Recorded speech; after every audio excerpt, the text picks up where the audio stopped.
Speaker of the House of Representatives, Newt Gingrich. Good morning, Mr. Speaker. Welcome back to the Hugh Hewitt Show. Good morning. How are you? I'm great. I want to begin with the importance of the state's vote that you know so well. Georgia votes tomorrow. How important are these two races, and how do you feel about them? Well, they're the most important runoff in American history.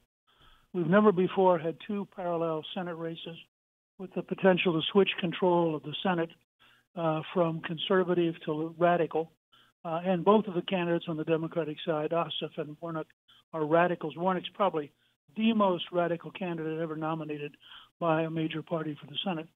I personally think that we'll probably win, but it's a factor of two things. Who will probably win, Mr. Speaker? Well, when I say we, I've been a Republican my whole life. So okay, I didn't hear you, so that's what I think. I think that Perdue and Loeffler will win, and you agree with that? Yeah, but I think it's going to be a narrow margin, and I think it comes down to two things. Will all the conservatives turn out? And I would just say to them, you imagine on the 6th whether you're going to have Warnock and Ossoff working with the radicals against Trump, or you're going to have Loeffler and Perdue working with the Republicans and the conservatives. That's how gigantic it is. So if the conservatives turn out, and if the 8,000 poll watchers, the most ever organized, are able to block theft, then I think the Republicans will win. But it takes both, getting the vote out and getting the vote counted honestly. Now, Mr. Speaker, what are the consequences of a President-elect Biden with a Democratic Senate as opposed to a President-elect Biden and a Republican-controlled Senate led by Mitch McConnell?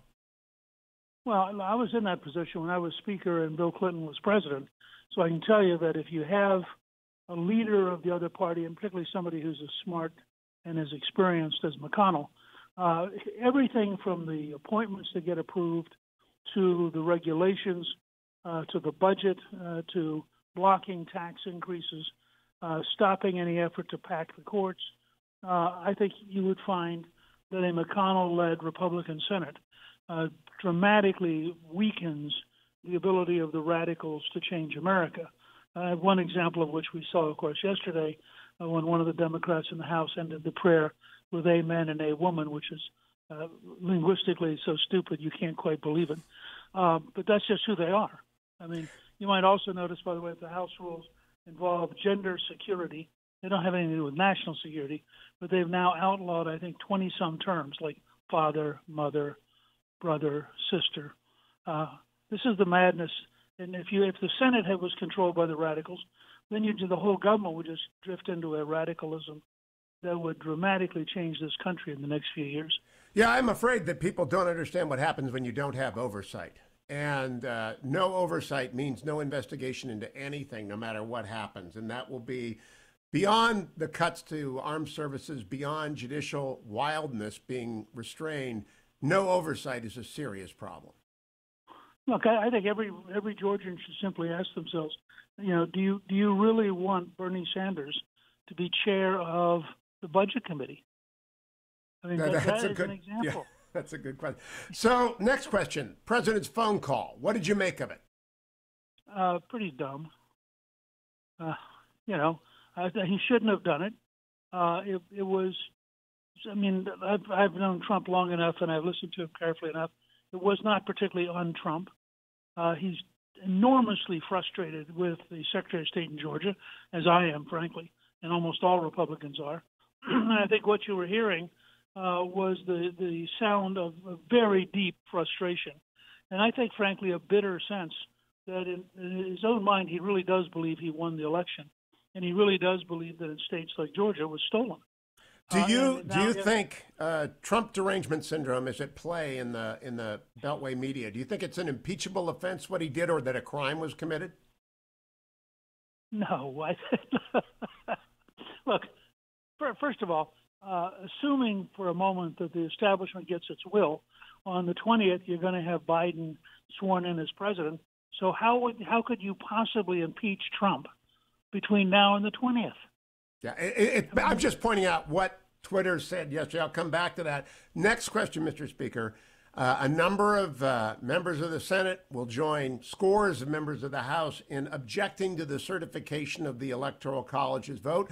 I would not so object if I were a representative, but I am not one, nor have I ever been. Would you object if you were back in the House? Yes, I would object, and I would object. First of all, Democrats objected to electors in 2001, 2005, and 2017. Now, at none occasion were they called out for somehow betraying the Constitution. So this malarkey that even some Republicans are repeating, oh, this is going to really weaken the Constitution. No, this is provided for in the Constitution. The Constitution provides that the House and Senate will examine the electors, and that the House and Senate, as they did in 1877, have the right to create a commission to review whether or not there was corruption, which in 1877 occurred in 3 specific states. And nobody thought that that was a violation of the Constitution. It's frankly in the Federalist Papers explaining that you have got to be careful because the greatest danger to our republic is a foreign power controlling what they called the chief magistrate, the president. So they built all sorts of checks and balances in here, all of which have been weakened by the modern left and by the modern establishment, who began chanting as soon as they had Biden ahead. They began chanting, this is over, please go home and forget. Please. There's 74 million people who ignored 5 years of dishonest media and 5 years of dishonest internet giants and voted for Donald Trump, and a very large percent of them believe that there was corruption, there was fraud. They deserve at least a hearing. I mean, the vote is not a vote to defeat Biden. The vote's a vote to explore whether or not there was fraud and corruption. So I understand that. We disagree. I'll explain my position in the Washington Post later today. But let me ask you, will a decision to vote object or not to object impact any would-be presidential candidates standing in the 2024 race, as has been argued again online? Oh, I don't know. I think the people who are going to object tend to be very conservative, and the people who are going to vote no or who refuse to object tend to be the establishment. But then you have some people who don't fit that at all. Right. Tom Cotton is not going to object, and you can't get really. Cotton is a very good example, and he issued a thoughtful statement of why he will not object. And we have to remember, the race for 2024 at most starts in January of 2023. There's a long way from here to there. So do you think the phone call yesterday will have any impact on President Trump's viability as a 2024 return candidate? No, I think Trump will have an effect on that. I mean, I've said publicly over and over, if he really wants to come back, he has to leave. David had to leave Israel and then come back as a conquering hero. De Gaulle had to leave France and then come back as a leader of the Free French. I don't think that Trump can stay as active, as vigorous, as constantly on Twitter and be viable in 2024. Grover Cleveland had to withdraw to New York. Richard Nixon had to run for California governor and then withdraw to New York. Both of those individuals, the only 2 successful return candidates, had to leave exactly as you were saying. Right.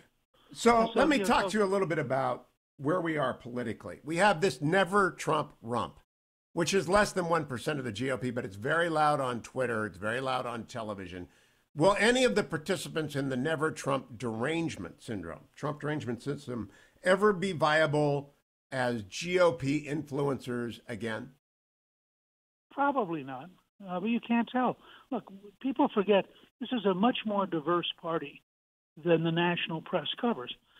We have the governor of Vermont, we have the governor of New Hampshire, we have the governor of Maine, and we have the governor of Maryland. I mean, those folks are not necessarily automatic Trump conservatives. So this is a big party in a big country, and I don't rule out anything for the next 4 years. I think we're about to head into chaos. I think Biden will prove to be astonishingly incapable of governing, and I think that Nancy Pelosi just proved by surviving by 2 votes that she has no muscle left. She has no ability to dominate the House.